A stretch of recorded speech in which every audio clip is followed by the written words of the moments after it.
I'd like to welcome, number one, everybody here to our meeting. The Westbrook Council of Beaches Association. We're going to divert from our normal program this evening.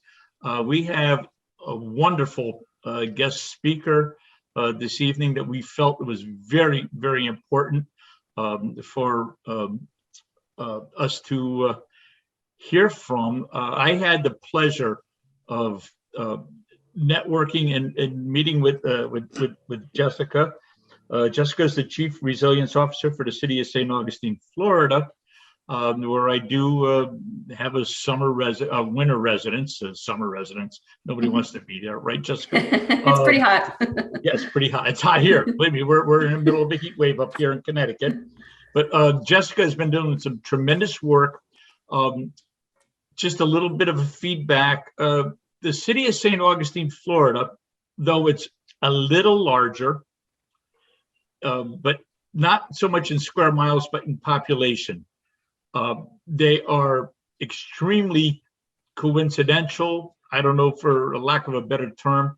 They're surrounded by water, just pretty much like we are here in Westbrook. They have the same flooding issues, tidal rises, hurricanes, and so forth that we've suffered. However, the population there, Jessica will correct me, the population is, I think, here in Connecticut, where it's normally year-round, about the size of maybe Branford, maybe East Haven. But in this, with tourist industry, we go into millions of people that visit St. Augustine. She's gonna just show us some of the stuff that she's done. What have they been doing so far to handle some of the problems that they've had with floodings and so forth in the city, and tidal rise. It's not so much just flooding from storms, but tidal rise, but where everybody in the Northeast and especially the East Coast is going to be facing. We are facing and will be facing. And then we do know that down the road here, we're going to be looking to a resiliency program and so forth. So at that point, Jessica, I'm going to turn it over to you. You can let everybody know who you are and how we came about or whatever. And then please just do that. And then and after we're done with this, everybody is free to either stay or leave, whatever our the meeting. And then we'll take up with our general business that we need to take up. So Jessica, I give you the floor and the speaker and the screen. How's that? Sounds great. Thank you, Pat. I appreciate the invitation. We've actually been doing a number of these presentations. It's actually been geared to our neighborhoods and within the city limits, because as Pat's alluded to, we've been dealing with a lot of flooding issues, particularly just in this past September in 2020. We had a super high tide coincided with a nor'easter that was like 4 days, and we had citywide flooding. Then a week later, we had like a 100-year storm rain event. So we get flooding from different types. And so that kind of really pushed us, especially getting through kind of COVID, and we really haven't been able to engage our community in this important topic. We've been doing more virtual presentations to any either civic groups or neighborhood associations, really anyone that may be interested in this. And so I'm happy to give you guys a PDF of the presentation once we're finished. And if you'd like to set up any follow-up meetings, I'm happy to schedule that too. It sounds like you've got some other key people that may want to talk in more detail or specifics about this after I go through maybe the information on it. So as Pat had indicated, I am the city's Chief Resilience Officer, and I also serve as the stormwater engineer. We're a pretty small city, and 4 years ago, I started working as the stormwater engineer for the city. Prior to that, I worked for a state agency that's one of 5 water management districts in the state of Florida. And so we do a lot of, my background's basically in stormwater. And so what I'm going to be sharing today, stormwater is where a lot of our problems originate. And so that's kind of opened up this resiliency program, if you will. And so I'm going to talk about what we've been doing over the past few years.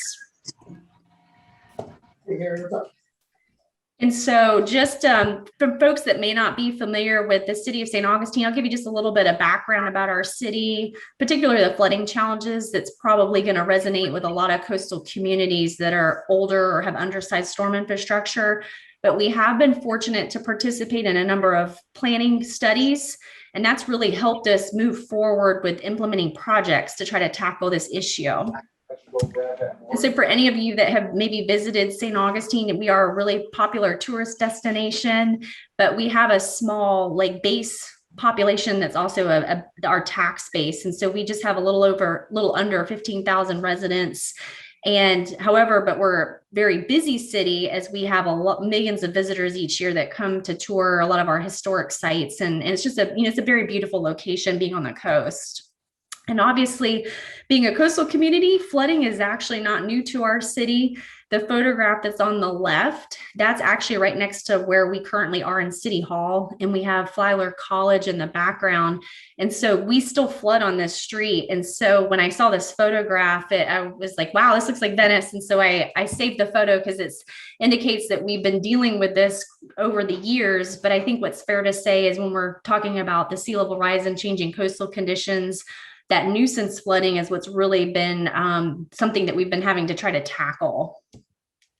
And so like many older cities that are on the coast, we do have really old infrastructure. And when they put this infrastructure back in many years ago, it's really not sized appropriately to handle rainfall driven flooding, which is only one type of flooding. And now we're noticing changes in those weather patterns and the amount of rainfall we're getting. Our systems are just not designed to handle that amount of rain. And coupled with it being in the coast, we get the surge and then we get the high tide nuisance flooding. And we're pretty much built out. There's not, we've got some green space, but for the most part, we are a built out city. And so we have both of those challenges from rainfall flooding and the sea level rise flooding. And so we're basically trying to grapple with that, which promotes a lot of different challenges that we're trying to figure out how we can manage as a city. And so this is just to give you kind of a hint for stormwater infrastructure.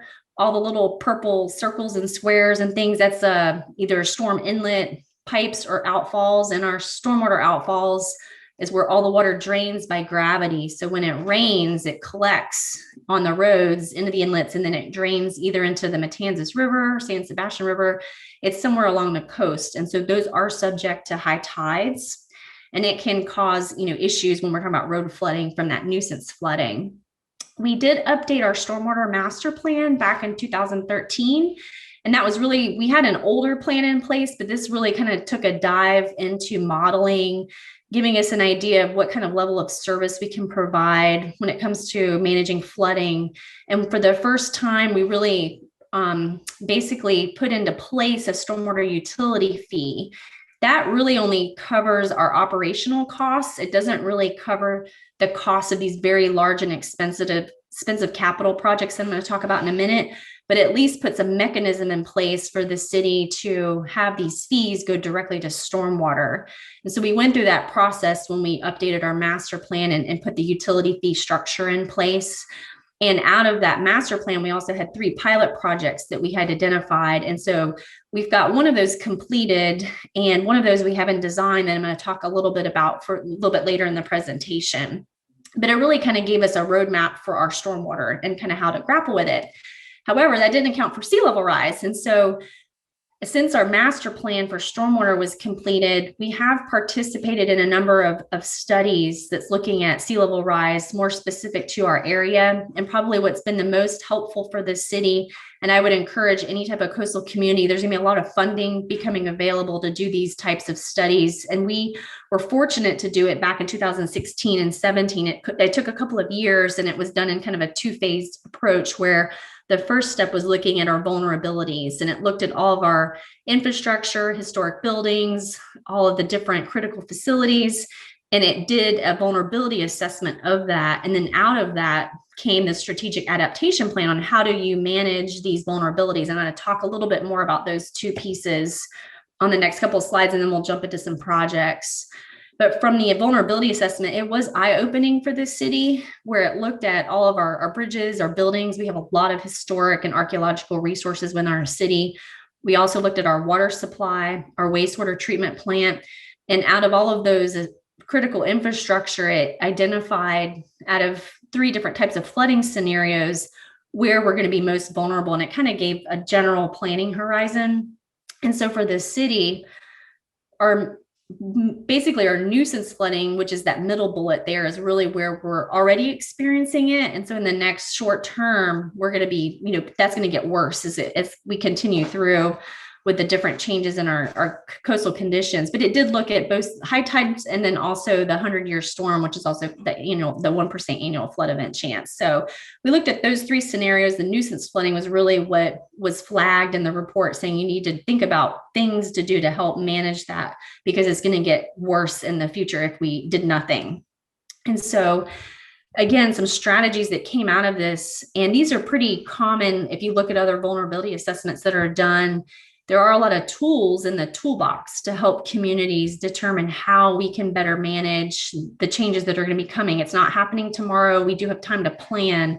So they came up with another recommendations, looking at budgets, looking at policy, looking at ways on how we want to adapt and how we want to build out our infrastructure, looking at our comp plan. Can we do more low impact development and green infrastructure? And for most of the work that I've been involved with in the city, we've been focusing on our stormwater system, because that really is one of our vulnerable points with that. So I'm going to talk more specific about projects that we've been able to implement throughout the city. And so I'm going to do this at kind of a high level. I'm happy to talk in detail about any of these projects, whether it's a follow-up meeting or whatnot. But we do have a number of projects that we've been able to get in the ground, or they're under construction right now or in design. And so this just gives you kind of an idea. It's diverse. It's all throughout the city. And I'm going to jump in and start talking about these different projects too. City of St. Augustine, Florida. So the first project that really kind of kicked off our resiliency efforts was what we call the Tide Check Valve program. And these are one-way valves that are installed in your stormwater outfall pipes, and it keeps the high tides from backing up and flooding the streets. So to date, we've gotten 43 installed throughout our city. We have 103 overall, so we're going to be tackling the balance of those as we actually have a master plan that we're working on to help us prioritize the remaining of those. But what's really helped us is we've been able to leverage state funding to help us be able to do these types of projects. And so how they work is there's a video that I can send the link to that we put together. It talks about the details of how the valve works, but this photo is exactly what we were trying to fix. So the photo on the left, this is just a high tide in October that we get when you have those high tides in the fall and winter months. Once you put the valve in place, it eliminates that high tide from backing up and into and causing street flooding. So they are very effective. We had a very large stormwater outfall and that's what one of the valves looks like. It was a 66-inch pipe.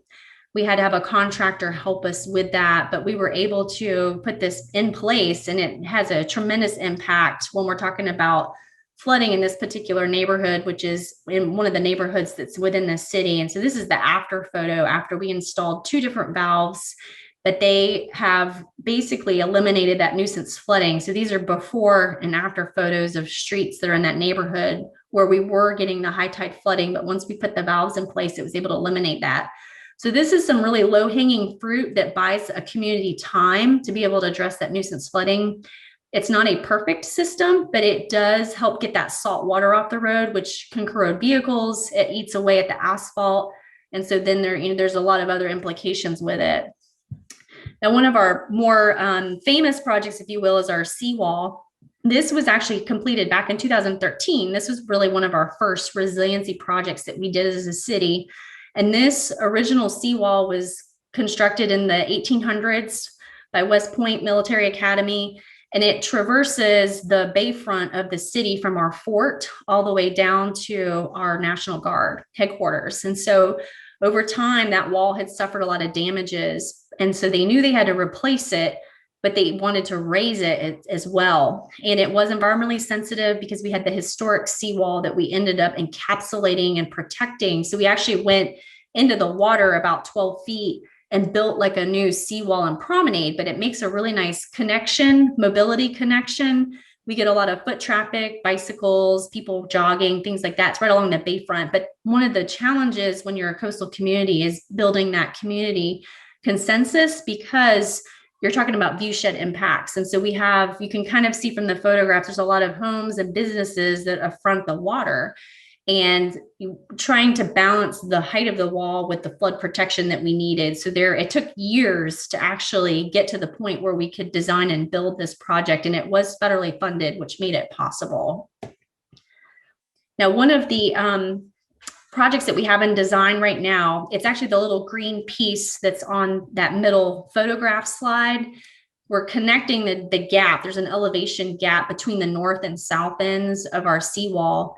And so we're filling in that gap by elevating it, because right now it's a vulnerable overtopping point. If we had a storm surge, it can overtop and cause flooding. So we're going to be raising that to match the north and south ends. And so we have that under design, and it's federally funded right now.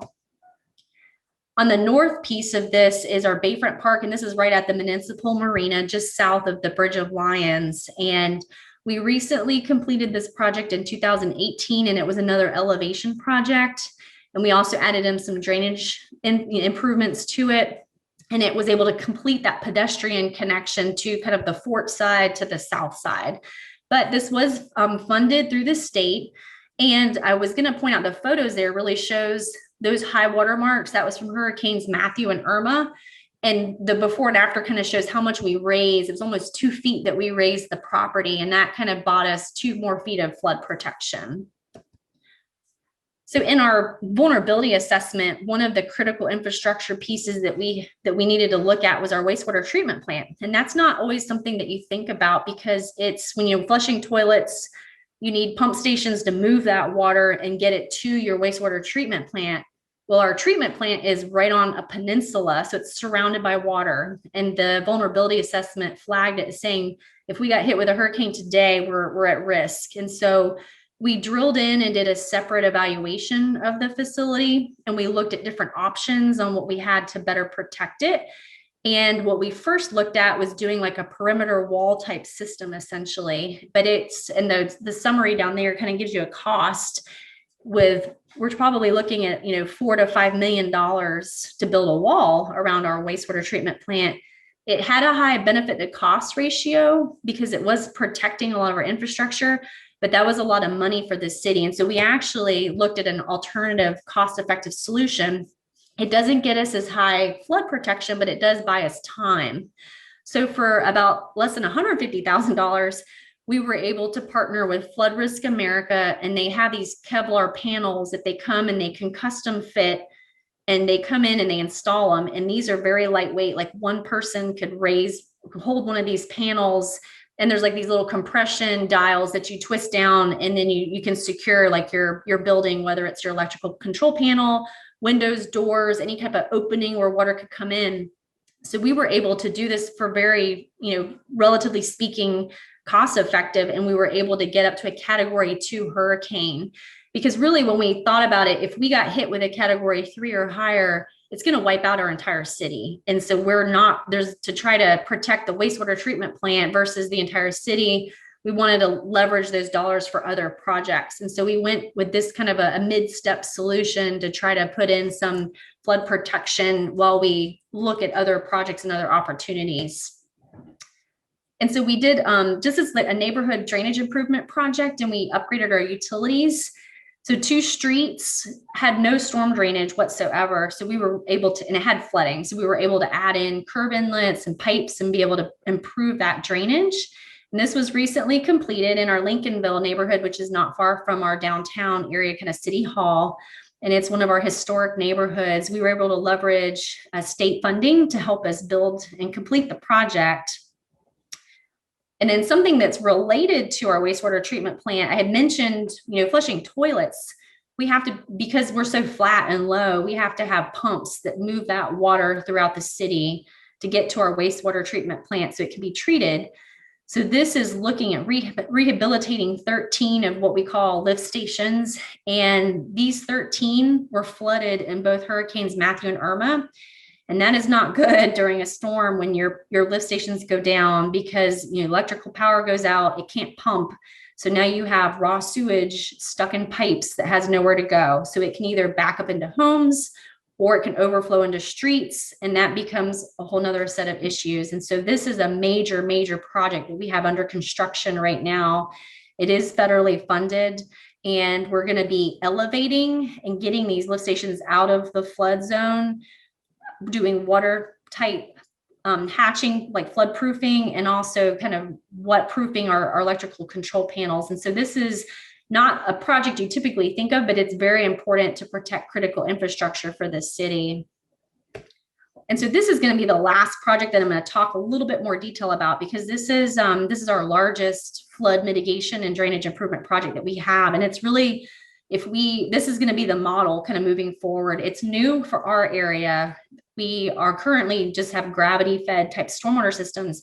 Other parts of the state and throughout the country do more of a pumped system, which is what we're going to be looking at through this project. And so we had funding come through Hurricane Matthew, and we went back to a project that was identified in our stormwater master plan, and we basically expanded it to increase a higher level of protection in a larger area. This is the core of our downtown. So this will protect the core of the nation's oldest city. And so we're going to be addressing both stormwater flooding from the rainfall events, but also from that storm surge and that nuisance flooding.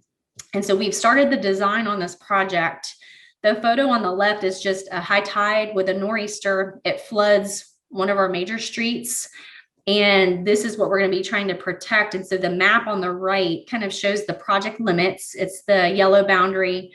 The blue is a stormwater upgrades that we're going to be making right around City Hall. And then at the south end of the project, we're going to be putting in a flood wall coupled with a pump station. And then in all of the storm outfalls, we have to put those one-way valves. So once we can do all of that, it'll provide us flood protection, both to structures like actual buildings within the project area and the roadways. And so it's going to be a fairly large benefit area, about 200 acres of our downtown. But we're looking at a 25-year storm event. We're taking into account sea level rise. And so there is some, ability to factor that in. And also looking at the rain-driven flooding events, we're doing some major upgrades to our stormwater infrastructure.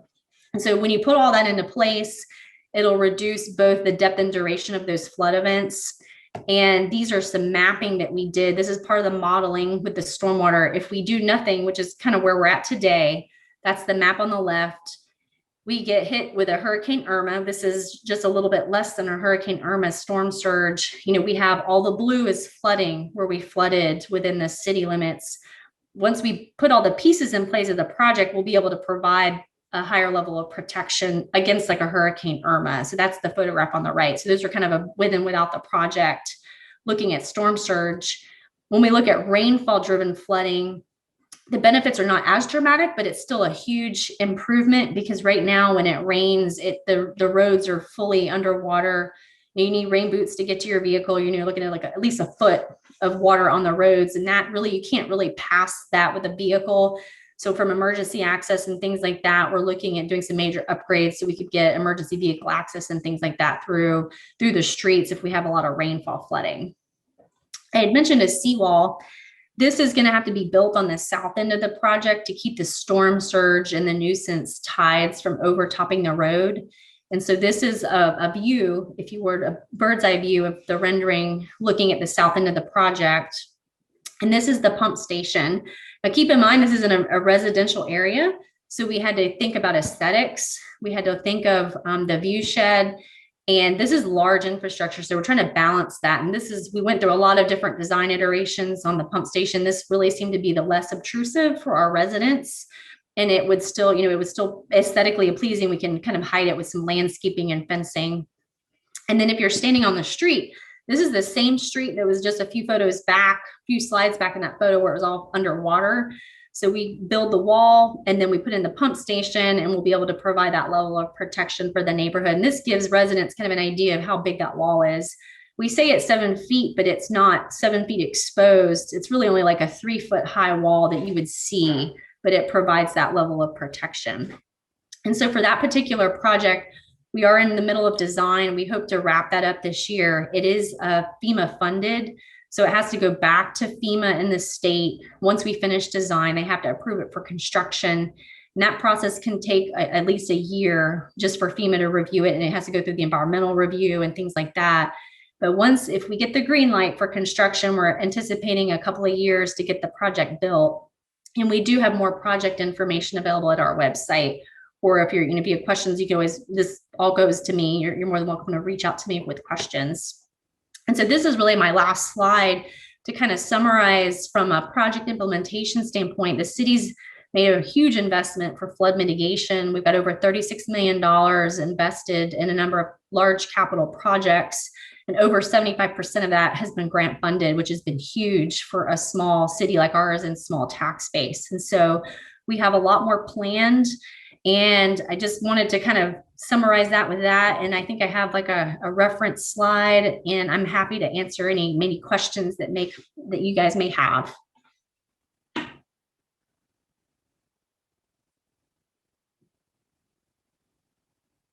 And I think y'all might be muted. Pat, can I ask questions? Go ahead, Tony. Yeah, I have a few. Sure. Who did your modeling? So we had for the Lake Maria Sanchez, let me back up a few slides because I think I have the whole consultant team on there. Oh, Down here at the bottom, so McKim & Creed is our main who we're in contract with, but we have a number of sub-consultants. But Applied Sciences is who did our hydraulic modeling and stormwater design for the project, and they're based out of Tampa. okay.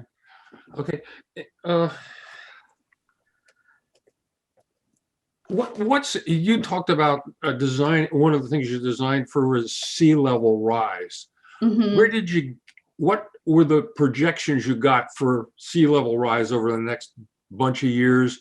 And where's the best place to get those numbers? Right. So there's a lot of data out there, and our vulnerability assessment actually looked at, there's like a whole range of curves. So you've got the NOAA, which is, I would say NOAA and the Army Corps of Engineers. Those are the two best data sets that you can use.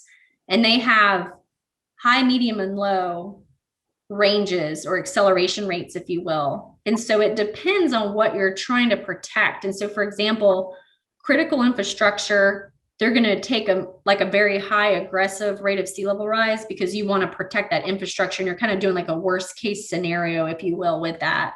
So we actually had consultants that helped us with the modeling part and looking at the curves. And I believe they ended up using the NOAA intermediate high curve, if I remember correctly. But we do have it in our vulnerability assessment. And I'm happy to, I think in the references section, I've got links in here that you could go and check that out on our website. But usually if you look at the Army Corps and NOAA, they're going to have the best data. And then there's a range between low and high. And so for example, in the state of Florida, we don't have like a state standard, if you will, but with this past legislative session, they're actually establishing an Office of Resiliency. And that's one of the tasks they're going to be looking at, is kind of setting a baseline or a minimum that communities can look at and say, okay, start here. Now you could go more aggressive if you wanted to, and each community is going to be a little bit different. But I would also encourage you to look at the Southeast Regional Climate Compact, and I can send links to that. They are way ahead of the curve. They've been formed for like 13 years, and it's like your Palm Beach, Miami-Dade, Fort Lauderdale, like all that whole South Florida area. They pulled together, they came to consensus, and everyone that participates in that regional compact, they basically set, we are going to use X curve in this rate of sea level rise. And so they've all adopted that regionally. So that you could also look at that, and it's going to be regionally, it's going to vary between the regions too. So, but you can't go wrong looking at the NOAA and the Army Corps as a good starting point. Thank you. Jessica, you also did this in the islands, I guess the Bahamas as well, which is, we talk about our sea levels, here in our particular town in Westbrook. We have X amount of neighborhoods that are very low, and they're very susceptible to tidal rise. Does that hold true in the islands? That I know you did a presentation down there as well. Yeah. What was their main problem, or was that because of tropical storms?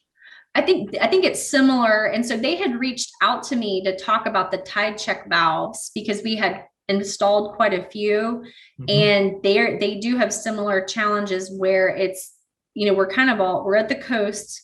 We're experiencing these, not only like your storm events, but then you just have these high tide events. And so they were in a similar situation where they get the chronic flooding on their streets and roads. And so they were starting to look at what can they do. And so they were interested in looking at those tide check valves. And I would say that's probably the like I mentioned, this kind of low hanging fruit is to start tackling those stormwater outfalls, because that will keep the salt water out. There are trade-offs to that, and there's a lot of lessons learned. So if you are serious about looking into a program like that, I have a whole separate presentation I could talk through. I mean, it's its own little program, but it keeps, if it rains and you have a high tide, you're still going to have flooding, but it's fresh water and not salt water. So there's like some educational components so people understand it doesn't completely eliminate the flooding, but it gets rid of the saltwater flooding, which is, really problematic. But I'm happy to talk more about that too if you have more questions. I feel bad because then otherwise we're gonna have to put you on the clock and start paying you. It's one city to another. They were kind of all, this is definitely wonderful because we have some stuff that does not relate to us, and then yet we have other stuff, especially with the flooding. Another thing that we had is concern, with over construction. Now, in the St. Augustine area, as we have the marinas and so forth, and we've done down there. There's been a lot of growth in the marina industry, which is probably one of the biggest industries that we have up here in our small town here. Okay. So, I've always been one of these people that said you take a glass of water and you put it up to 3/4 full, and then you add ice cubes and then more ice cubes and more ice cubes, and then it flows. So that's been, something that I've been professing for several years now. I imagine that holds true in the commercial growth of any city, whatever. But have you found any of that too, because of commercial growth and more boats and construction on the water? I know you have a new restaurant that's going to be getting built and so forth. It's going to attract more marine industry. Yeah. Can you speak to that, and also shoaling in our channels? Has that made an effect? So we didn't look specific at riverine changes as far as that part, but I will have to say the city of Jacksonville has looked at that. They actually there was a major dredging project where they were looking to dredge the St. Johns River to accommodate these large, container ships and cruise lines and things like that. So the Army Corps of Engineers has studied it. I think when it comes down to kind of the modeling, and you had used like the glass example, that has a very defined boundary. But when you're talking about a water body where it's very vast, I don't know what those changes would be on that. But I would say you do have to look at, from like a policy standpoint and planning, if you have a comp plan in place, and that kind of ties into the policy things that the strategic adaptation plan recommended, is we need to start looking at how we regulate things in our city, and you can do it in a smart way, and you can do it and manage that part of it. And so, right now I think the policy, we focus on projects, but what we're going to be shifting our focus on, and we've kind of started looking at, is on the policy side, because we do have a lot of residents that ask questions and are concerned about kind of more that development right along the river. And so you do have to look at, there's managing of stormwater of that. And there's ways to do that, but then we haven't actually studied the impacts to like the San Sebastian River from like the marine aspect of it. But I do know City of Jacksonville has looked at it, and I also believe the Navy, the United States Naval, has already started looking at. And I think it's more from like a strategic and defensive type side of that. But I know they've also been studying this quite a bit too. So there's some studies out there that they've started looking at as well. So there may be some more information on it, but I know we haven't looked at it specifically for our area. I did have the pleasure of meeting the crew of the Ohio, which is the largest dredging vessel in the United States. Oh, wow. that happened to be in St. Augustine this past winter. And I invited them up here. I said, hey, what do I got to do to get the Army Corps of Engineers to start maybe dredging our Long Island Sound and some of our sandbars and spreading the wealth back onto our beaches? And the guys all said, we'd love to spend the summer in New England. That's where we go. It's terrible, but it's like the largest vessel in the United States. That being said, we're also having issues, and we're not just talking about just our shorefront. We also, and I think Mr. Hall is actually on the call as well. And we also know that because we have two small rivers, we have reservoirs and so forth in the north end of our town, that when we do get heavy rains, and it's not quite tidal flooding, but we get flooded from the back end, which I think would be pretty much the same as like any of the rivers that come in, whether it's the San Sebastian or the Intracoastal, that come in and flood the homes from the backside of the city and the county. But that holds true. Everything in your study is also looking at that as well. Right. And so that is part of the challenge. And we've actually, with just the Lake Maria project, we were trying to figure out how to tie in this flood wall, because if you don't fix that vulnerable point, we're still going to get flooding. And so we've done the modeling for that project at that specific scale. But what we also are trying to push is what we call a back bay feasibility study. And it is something that the Army Corps of Engineers, they do this, these coastal management plans throughout the United States. There's been a few cities that have been successful at getting the congressional dollars to do it. And so like Norfolk, City of Miami, we've got Charleston. Those studies look at more of a very large scale modeling effort, and that would pull out where you're getting back bay, quote unquote, flooding. And that factors into the types of projects you can do to try to address that. And so the vulnerability assessment was kind of mainly just looking at major flood pathways into the city. And so that's a starting point, but we're in hopes of being able to do a more robust modeling to really kind of look and see where else we need to look at, because you're right. You fix it maybe on one side, but then it can come in from the backside. And we're already seeing it in one neighborhood where we're trying to figure out how we're going to, flood protect that. It's like we can do right along the marsh and the river, but then it's coming through culverts and it's going to flood from the backside. And then you've got environmental factors to consider. So we're trying to tackle that right now. Right. That's something we have to deal with, because we have marshlands, we have endangered species and so forth. And another thing that we've done here, we've been very fortunate in the last couple of years now, and hopefully finishing up within the next year or so. We've rebuilt our jetties. I don't know if you're familiar with the jetty system, but jetty keeps the erosion down and so forth. And we're probably going to have to expand that into the future with some of our smaller shorefront areas. We need to address that as well. But it's keeping our erosion, up. How do I say it? It's stopping our erosion. We have brand new seawalls because we were hit head on as Florida was hit with Matthew head on. We were hit with Sandy, Superstorm Sandy. Sandy, and so we suffered that, and we were very fortunate that we were able to make through FEMA and so forth a lot of the corrections in the seawalls and so forth. But now it's just a matter of we're getting back flooding from the rivers and so forth, and we're concerned about a tidal rise. I didn't mean to take up the screen. Does anybody else have any questions for Jessica? Yes, I do, Pat. Okay, go ahead. Yep. Thank you. A couple questions for you. Those hurricanes you spoke of, Irma, and what was the other one? Matthew. I didn't know. Did it say the category? I don't recall seeing what category those were. I used to have a slide that kind of did a screenshot of it. And just in essence, Hurricane Matthew, we had 7-foot inundation. That's in the NAVD 88 measurement, if you will.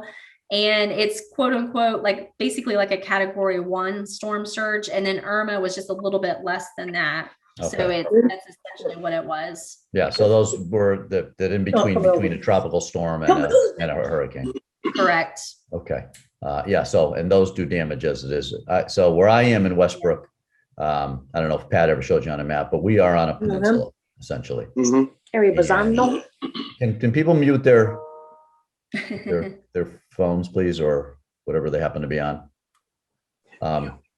So we've got real water problems. And back to that tidal valve you were speaking of. Mhm. So there's the picture looked like it was just a pipe that went into a culvert. Yes, Okay, I'm going and to back back to it. up to that slide where we were Sure. putting it in the wall. If I can back up a little bit there. There we go. Back. There we go. Okay. I believe that's the one you're probably asking Yes. about. So that just went into the culvert and then has an actual Correct. valve on it. It does. You can kind of see it in the photograph on the right where the guys are standing. The Yeah. rubber membrane is inside the valve, so it's in line, what they call inline. Okay. And it takes pressure. So when there's a water built up in the storm pipe, it'll push open that flap and it lets the rainwater drain out. But it stays in the closed position to keep that tide water from backing up and into the streets. And one thing I'd like to caveat with this, Pat had kind of touched on it, and I had talked about the trade-offs on these.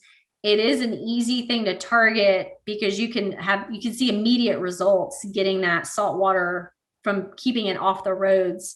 But what we're finding is in this exact same neighborhood, in a different location, we had that kind of nor'easter that pushed water into the neighborhood and flooding. Well, everyone was pointing to the valve saying the valves failed. But what was happening is it was actually overtopping people's backyards and it was overland flowing. So you fix the storm pipe, which is the lowest elevation, but that only buys you up until whatever ground elevation is Sure. above it. And so those are some trade-offs and some things to be aware of when you're going through a program like this. Okay. Yeah, like I said, we have some serious flooding where we are. Tony Koza on the line here. He could probably reflect a little bit. Tony, didn't you guys have something like that put on down in front of like Goodman's house right around there? Yeah, right. On Old Mail Trail between Sunrise and Monongahela. Right. And it Or helps, Riverview, but yeah. the problem is, like Jessica said, when it's high tide and that valve is closed and it rains, well, it still floods. The other thing is, when it's high tide, the water comes around through the marina, through the marshes. And I don't know how we stop that without, I guess you could say seawall, but gosh, that would be, I don't know. It's expensive. Well, I think, I've been there for a while, and I think the last one we had storms years ago, I think it was 2011 and 12, maybe Irene and Sandy. And those were, I think one was considered a tropical storm. It was on the verge of whether it was a tropical storm or hurricane. And I think insurance companies were arguing over that one, how to categorize it for claims. But I feel like since then, our area has just gotten worse as far as flooding into the street from the river behind us. A couple other questions. How is your state government with, I don't know what you guys call DEP. Is it DEP down there? Yes, we have a Department of Environmental Protection. Okay. Yep. Are they up here? They're not the easiest people to deal with sometimes. So I've been dealing with them for years in our association, and Pat talked about groins and things like that, and they've given us a real hard time. So I think it seems like in Florida they're a little more accommodating to what people want to do down there as far as replenishing beaches and maybe what some of your things. It is changing. I'd say the shift is changing because we've had so many hurricanes in just the past few years, the disaster and the disaster dollars that come with that. There's a business case that can now be made with damages that can be prevented by doing mitigation and resilience projects. So every dollar that's spent on one of these flood mitigation projects, it saves you $6 in damages. And that's just kind of a very average number. It can be a lot higher than that. So I think there's a financial case that can be made leveraging that.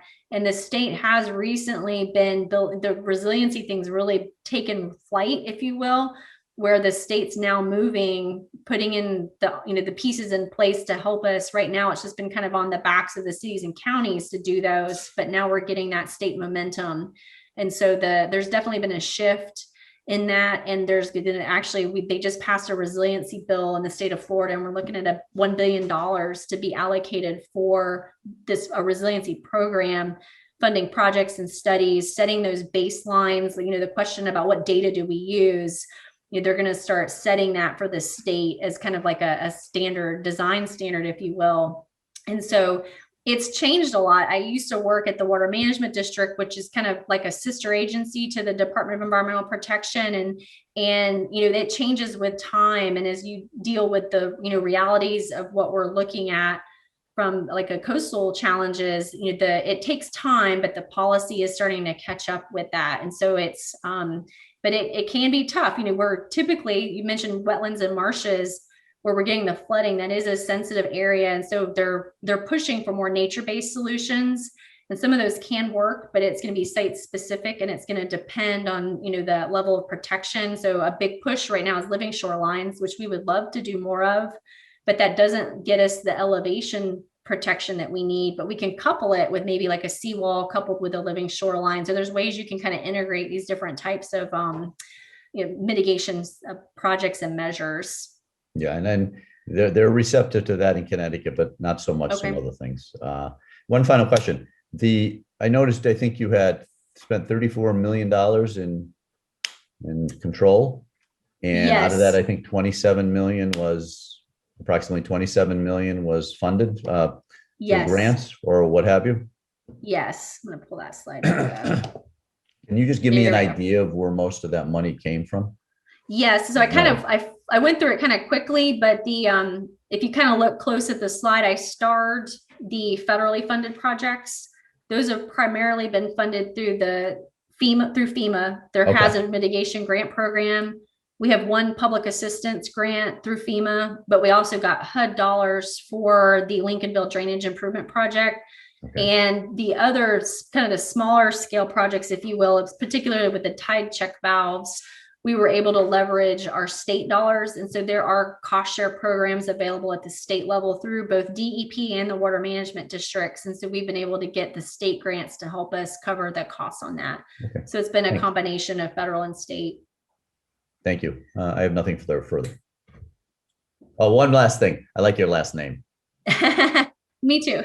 Yeah, I can't help but, have your last name Beach and talking to a bunch of beach community members here. That's pretty cool. I thought the same thing the day that we first met Jessica. I said, what a perfect name to be dealing with us, especially here. We're the Council of Beaches and whatever. So we have the Council of Jessica at this point. And Gary, to address that too. One of the things I've only been back here for like a week now. I've been down in beautiful St. Augustine, as I know all you guys aren't going to, worry about that. But I came back and I just found, and somebody already called me, and apparently the DEP was already in on this case. Somebody already started putting up their own seawall along Seaside Avenue in their backyard, and that's going to be an issue. So there's I guess stuff coming up there that whatever. Does anybody else have anything for Jessica?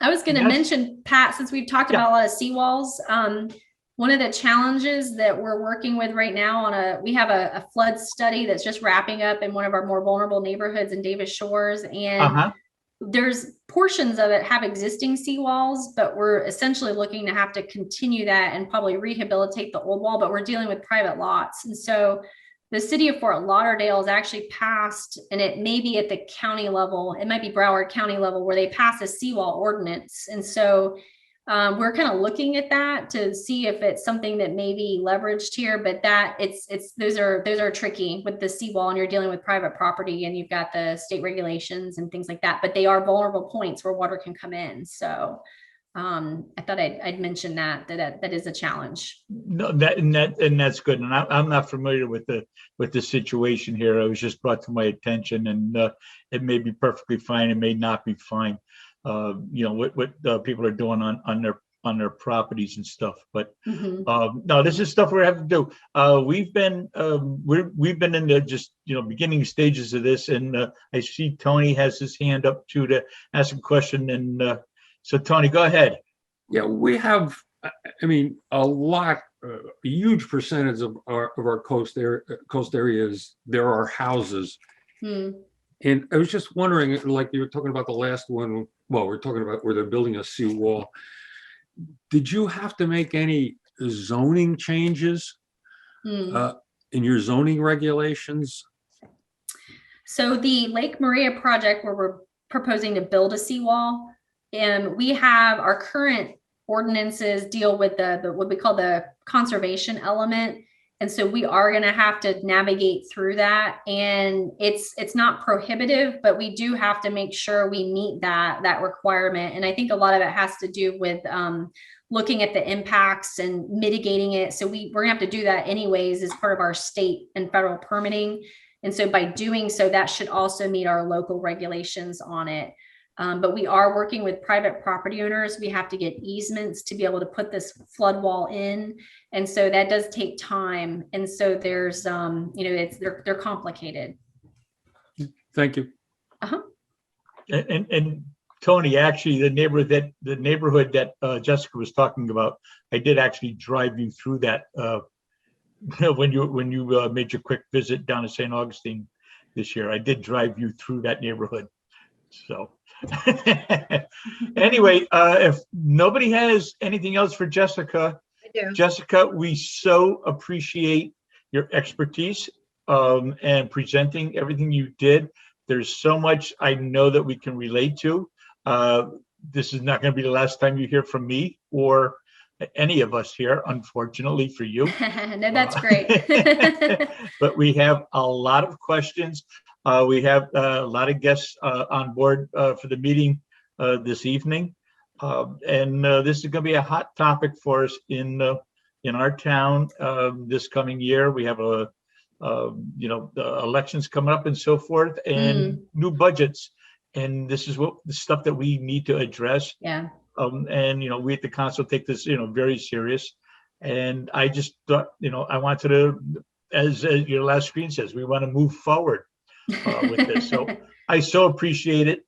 Thank you so much. Have yourself a great night, and I will be in touch with you probably tomorrow. That sounds good. Okay, and then we'll talk to you soon. Okay. Okay. Yeah. Thank you. I appreciate it. Yeah. Thank you. I enjoyed it. Thank you. Thank you. Take care. Yeah. Have a good one. You too. Thank you. Bye-bye. Bye. Thank you.